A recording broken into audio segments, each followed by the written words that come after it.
পূবে ভঁৰাল, পশ্চিমে গঁৰাল, উত্তৰে চৰু, দক্ষিণে গৰু। এই লক্ষীৰ যিটো বাঁহ, লক্ষীৰ যিটো ভঁৰাল, সেইটো আমি পূবত ৰখা হৈছে। পশ্চিমত এইকাৰণে ৰখা হৈছে গঁৰালটো, পশ্চিম ফালে আমাৰ সকলোবিলাক সুবিধা হয়। গঁৰাল মানে হাঁহ গঁৰাল, এনেকুৱা ধৰণৰ পাৰ গঁৰাল বা কুকুৰা গঁৰাল, সেইখিনি সুবিধাৰ কাৰণে। উত্তৰে চৰু, এইটো প্ৰবাদ আছে যে গুৰুজনাৰ ফালৰ পৰা উত্তৰ দিশত আমি তিনি মূৰ্তি স্থাপন কৰি, 17তম তিনি মূৰ্তি স্থাপন কৰি তাত আমি উত্তৰে চৰুটো পতা হয়। চৰু বহুত মহান কাম আছে, চৰু বহুত অৰ্থ আছে।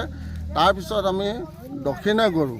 এই দক্ষিণ ছাইডত সাধাৰণতে ৰ'দটো পৰি থাকে, ওলোৱাৰ পৰা সোমোৱালৈকে তাত গৰু গঁৰালটো থাকিলে, গোহালিটো থাকিলে সকলো মানে বেমাৰ আজাৰ বা গোহালিটো ফৰকাল হৈ থাকে। সেই উদ্দেশ্যে সেইখিনিৰ লগতে আমি এই যে ভোগালী বিহুটো, মকৰ সংক্ৰান্তিৰ দিনাখন মানে পোহৰ, সেই মাঘ বিহুটো আমি উৰুকাৰ দিনাখন গধূলি মেজি জ্বলাই এসাঁজ সুন্দৰভাৱে আমি মিলাপ্ৰীতি এসাঁজ খাই, হাঁহে, মাহে বা কাঠ আলু এইবিলাক ব্যৱহাৰ কৰা যায়। মাটিমাহ, কাঠ আলু, ঔটেঙা সাধাৰণতে এই মাঘ বিহুটোত ব্যৱহাৰ কৰা হয় ভোজত।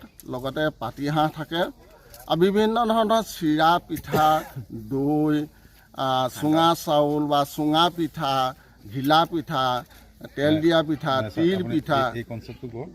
আমি এই গ্ৰাম্য জীৱনত যিখিনি বস্তু হেৰাই গৈছে, ধৰক আমাৰ বস্তু কিছুমান আছে যিখিনি বস্তু আমাৰ ল'ৰা ছোৱালী আজি চিনি নাপায়, সেই বস্তুখিনি ইয়াত প্ৰদৰ্শন কৰিবলৈ লোৱা হৈছে বা দেখাবলৈ যোৱা হৈছে, যিখিনি ভৱিষ্যতে তেওঁলোকে এই বস্তুটো যে আছিল আগতে, এনেকুৱা ধৰণৰ কিছুমান কথা গম পাব।